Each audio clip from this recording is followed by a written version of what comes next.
আসসালামু আলাইকুম। আশা করি সবাই ভালো আছেন। আজ ঈদের জন্য আসা। আমরা বাঙালি, আমরা নির্লজ্জ অনেক। কি জন্য?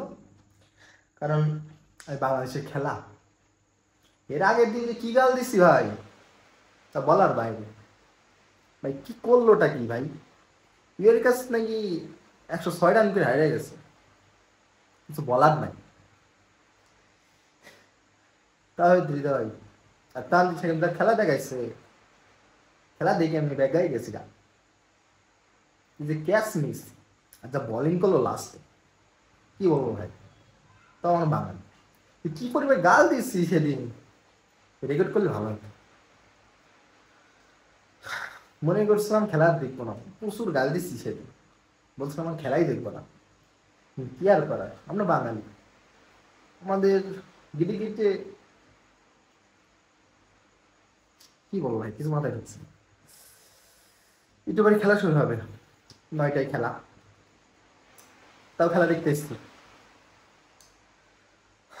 আগে ম্যাচটা কি যে কি করবে তা ঠিক নাই।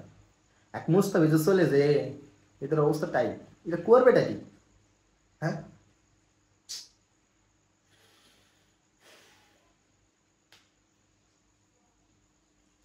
কিছু বলার নাই। এটা হলো বাংলাদেশের প্লেয়ার, ইয়ের কাছে নাকি এই হারা হারে। হ্যাঁ, ড্রাইভারের কাছে। দেখা যাক আজকে কি করে। ভাবলাম খেলাই দেখবো না, কিন্তু কি আর করার, একটু দেখি খেলাটা কি করে। মন তো চায় দেখি দেখি, যতই গাই দিই, দিন শেষে আমরা বাঙালি। খেলা টিভির সামনে বসবো, খেলা দেখবো, এটা সব ভুলে যাবো। যে একটা 6 মারবে চিল্লাবো, একটা উইকেট নেবে চিল্লাবো, মানে কি। হুম, দেখা যাক কি হয়। আর একটু পরে খেলা শুরু, তো যাই এখন গিয়ে টিভি অন করবো, খেলা দেখবো। ভাই তোদের কাছে একটাই অনুরোধ, আগে যেন আমার মুখ থেকে গাল বের করাস না ভাই, তুই ভালো করে খেলিস,